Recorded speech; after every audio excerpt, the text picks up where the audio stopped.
Hi, I'm Christopher the Bronze Age Nerd. Welcome to Nerd News, the show where I go over all my news from the last week, all the things that I think affect nerds and the nerd community, and things like comic books, movies, video games, action figures. And let's get right to some of the hot events from the last week. First up, CGC announced another in-house signing event. This time they're going to host Jim Shooter.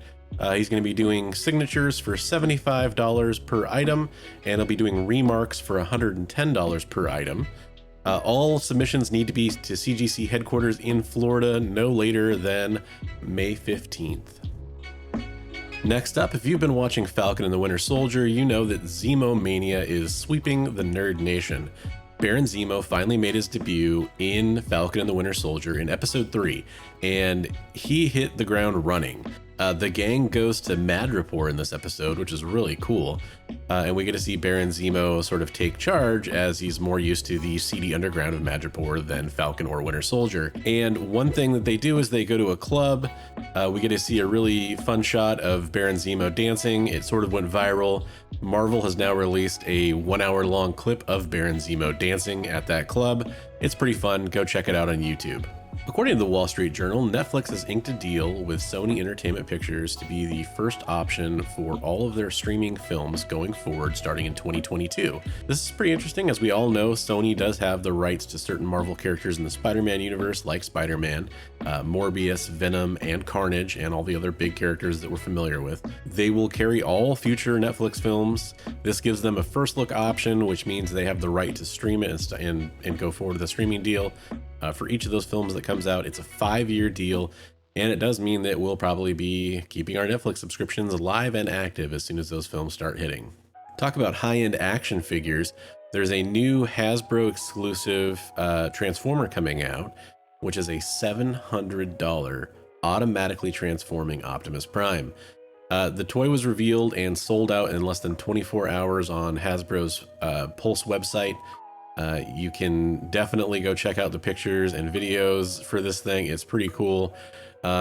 This transforming robot is 19 inches tall in robot mode, has 80 sound effects, 2 speakers, 2 microphones, and it includes a battle axe, a charge cable, travel case, and it works with a mobile app on Android and Apple platforms. It has rechargeable 2000 milliamp hour battery. And boy, the Autobots are going to roll out in style with Optimus Prime, auto transforming and rolling out. He responds to voice commands.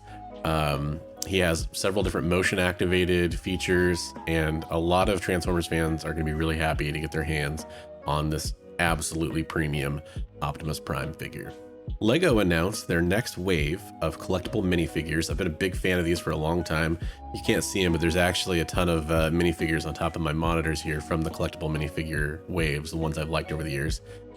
This one is going to be a Looney Tunes specific wave and features a lot of great characters like Bugs Bunny, Lola Bunny, Daffy Duck, Wile E. Coyote, the Roadrunner, Tweety, Sylvester the Cat, Marvin the Martian, Speedy Gonzales, Porky Pig, Petunia Pig, and the Tasmanian Devil. This is sure going to be a very cool addition to a lot of LEGO fans' shelves, and something that I'm definitely going to be looking for in stores once they start hitting. In comic speculation news, I do want to make you aware of a few key issues that are coming up soon. They're all pretty much hitting FOC right now or just past FOC, but they're coming soon, and there's something you should definitely be paying attention to. As I mentioned in last week's news, we do have Miracle Molly coming as her first full appearance in Batman 108, so that's one you're definitely going to want to keep your eyes out for. We also have some new characters appearing in the issue 1 of the Marvels. Now, the Marvels isn't out yet, so we're not sure if that first issue is merely a brief appearance or appearance and cameo of some of these characters, but I recommend picking up the Marvels 1 and the Marvels 2 if you're interested in capturing those first appearances for any kind of spec value. Also, Robin 1 is going to have a couple first appearances in it as well, so that's one you're definitely going to want to check out. Also, one that kind of came as a surprise is the Joker number 2 is going to have the first appearance of Bane's daughter.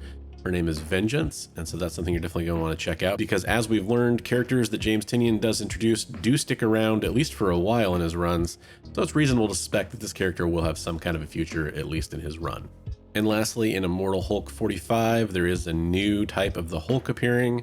I believe this is a cosmically charged Hulk with some sort of red veins from what I understand. I haven't been able to get this issue yet, but definitely check it out, as that's probably going to be a first brief appearance.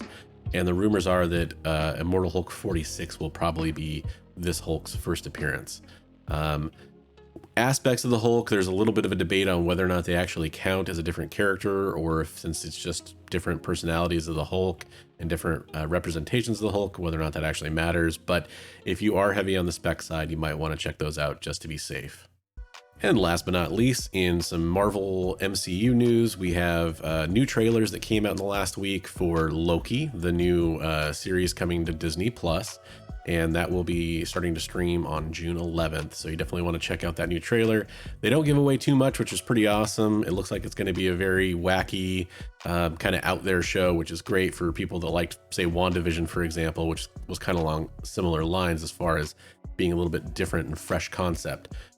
In more traditional MCU Avengers style news, we do have a new trailer that did drop for Black Widow. Because Black Widow does have an official release date. It'll be coming out on July 9th in movie theaters, and for an additional fee, you can stream it on Disney Plus. Thanks for watching another episode of Nerd News. I've been your host, Christopher the Bronze Age Nerd, and I just want to remind you, as always, hey, read comics every day.